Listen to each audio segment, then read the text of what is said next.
Going to the West Coast. Chad, in California, you're up. Found it. Got the mouse that got lost. Susan, this is awesome. Yeah. Wow. Thank you very much. Big fan. I'm in another community here locally in Southern California, comprised of former collegiate and professional athletes. And now we help each other in the sport of business. And this is exactly our conversation, is the art of introduction, the connectivity, and not the networking. And it's actually been pretty cool that some folks that have joined us at Athletes Touch has also joined us with TCC, just to show how small the world is. But with that said, I actually got a pretty extensive project that I'm building out with the help of somebody on this call. And one of it is really tapping into a couple of my alumni, my undergraduate and my graduate school, and leveraging the tools and the resources that we have.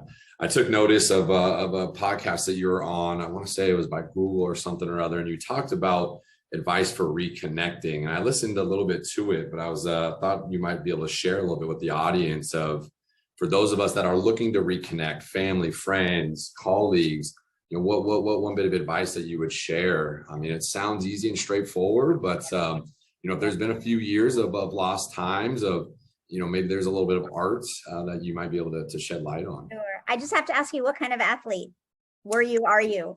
Yeah, so I played college basketball at a school here locally in Orange County, Chapman University. Amazing. Well, I lived in Newport Beach for 2 years.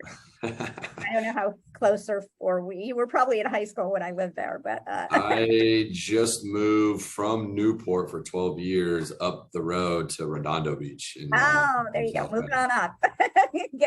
You're out of Orange County now. For now, we're getting used to the LA lifestyle. Yeah, it's got its pros and cons. Well, I just have to say, like, in the time I lived there, I was like, why are there weathermen? It was the same every single day, 75 and sunny. I'm like, there's no need. Obviously, the climate has changed a little bit since then, for all the reasons we know. So I'm a big believer in reaching out to people that we've lost touch with. And I think the most important thing is take ownership. Okay. Even if it wasn't your fault, take ownership, be gracious. And you know what? Use the pandemic. The pandemic has screwed us. Why don't we use it for all it's worth and just say, you know, whether, and I want to backtrack, because I know for some people, the pandemic was, you know, horrifically tragic, lost loved ones, lost livelihoods. And for many of us, it was a horrible bother, and somewhere in between. But that doesn't mean we can't use it to go ahead and say, you know what, the past few years has been tough. I'd love to reconnect. There's always a chance the person will not respond, and to that person's loss. And it took me probably 50 some odd years to get over that, because I used to always expect and hope everyone would respond, but we also know it has nothing to do with us. No, that's great. And last comment here before we bounce past it to next is, it was pretty cool is, you know, I work for a national consulting firm, and, you know, they got their means of connectivity, of more cold calling, so to speak.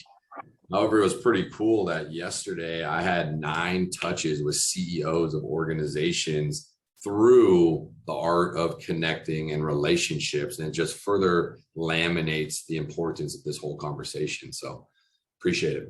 I love it. Thank you so much for sharing that.